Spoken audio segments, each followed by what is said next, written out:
নির্বাচন সংশ্লিষ্ট সংস্কার কার্যক্রম অবিলম্বে সম্পন্ন করে ডিসেম্বরের মধ্যে জাতীয় সংসদ নির্বাচন অনুষ্ঠানের জন্য দ্রুত একটি রোডম্যাপ প্রদানের দাবি আমরা জানিয়েছি। আওয়ামী লীগের বিচার সবচেয়ে বেশি দাবি করে বিএনপি।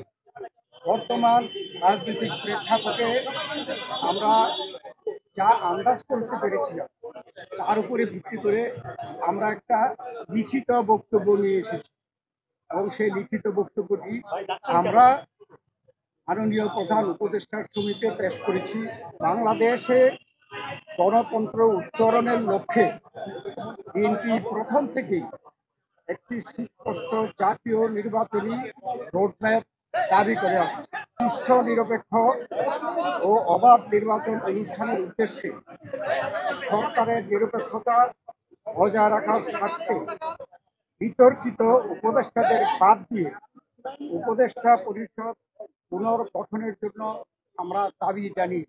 বিএনপি প্রতিটি নেতা কর্মী ব্যক্তিগতভাবে, রাজনৈতিকভাবে, পারিবারিকভাবে সবচেয়ে বেশি ক্ষতিগ্রস্ত হয়েছে আওয়ামী লীগের আমলে এবং সেই জন্য আওয়ামী লীগের বিচার সবচেয়ে বেশি দাবি করে বিএনপি।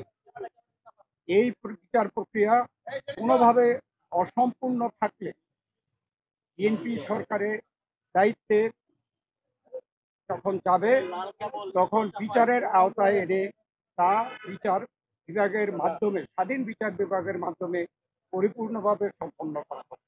নির্বাচন সংশ্লিষ্ট সংস্কার কার্যক্রম অবিলম্বে সম্পন্ন করে ডিসেম্বরের মধ্যে জাতীয় সংসদ নির্বাচন অনুষ্ঠানের জন্য দ্রুত একটি রোডম্যাপ প্রদানের দাবি আমরা জানিয়েছি। নিরপেক্ষ নির্বাচনের মাধ্যমে বাংলাদেশকে গণতন্ত্রে উত্তরণের প্রক্রিয়া দ্রুত সম্পন্ন করা হবে।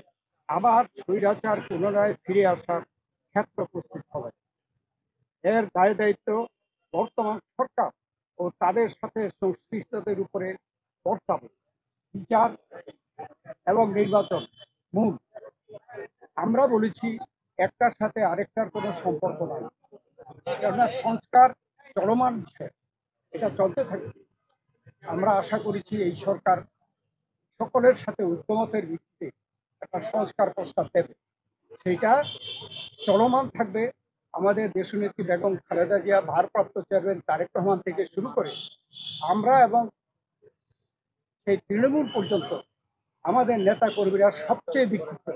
আমরা এই স্বৈরাচারী ফ্যাসিস্ট সরকারের কর্তা ব্যক্তিদের এবং যারা দায়ী তাদের বিচার চাই। রেমিটেন্স যোদ্ধাদের ঢাকায় বিশেষ ছাড়ে রেডি ফ্ল্যাট দিচ্ছে শতভাগ বিশ্বস্ত ও নির্ভরযোগ্য প্রতিষ্ঠান প্রবাসীর সিটি।